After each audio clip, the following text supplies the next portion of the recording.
എൻ്റെ കോഴിക്കാർപ്പിൻ്റെ പോണ്ടിൽ വെള്ളം എങ്ങനെയും ഒന്ന് തെളിയിച്ച് തരണം എന്ന് പറഞ്ഞിട്ട് മീനങ്ങാടിയുള്ള വയനാട് ജില്ലയിൽ മീനങ്ങാടിയുള്ള ശ്രീജിത്ത് കൃഷ്ണൻ അവർ എന്നെ കോൺടാക്റ്റ് ചെയ്യുകയുണ്ടായി.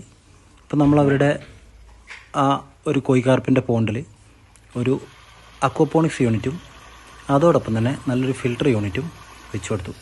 അപ്പോൾ ഈ ഫിൽട്ടർ യൂണിറ്റ് വെച്ചിട്ട് ഇപ്പോൾ ഏതാണ്ട് 14 ദിവസമായി. 4-ാം തീയതിയാണ് നമ്മളത് സെറ്റ് ചെയ്തത്.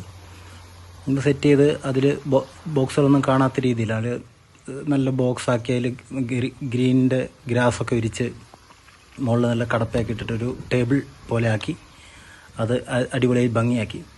അപ്പോൾ ഈ 14 ദിവസം കഴിഞ്ഞ് ആ വെള്ളത്തിൻ്റെ അവസ്ഥ ഉണ്ടോ, അതായത് 3 ദിവസം ആകുമ്പോഴേക്കും പച്ച ആൽഗയെ പിടിച്ച് കാണാതിരുന്ന വെള്ളം ക്രിസ്റ്റൽ ക്ലിയറാക്കി മാറ്റി.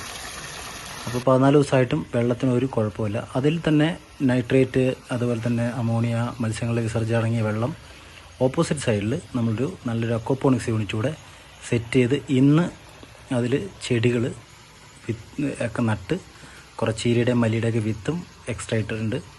അത് കാണില്ല, വിത്തായതുകൊണ്ട് കാണില്ല. അങ്ങനെ ആ ചെടികളൊക്കെ വെച്ച് പലതരം ചീരകൾ, വഴുതന, തക്കാളി അതൊക്കെ പ്ലാന്റ് ചെയ്തിട്ടുണ്ട്. അപ്പോൾ ബ്രോക്കോളി അതൊക്കെ ഉണ്ട് കേട്ടോ, എല്ലാം എടുത്ത് പറയുന്നില്ല എന്ന് മാത്രം. അപ്പോൾ ഇതാണ് നമ്മുടെ ഒരു ആ സൈറ്റിലെ ഒരു വർക്ക്. വേറൊരു അക്വപോണിക്സ് യൂണിറ്റോട് വലുത് സെറ്റ് ചെയ്തിട്ടുണ്ട്, അതും കാണി.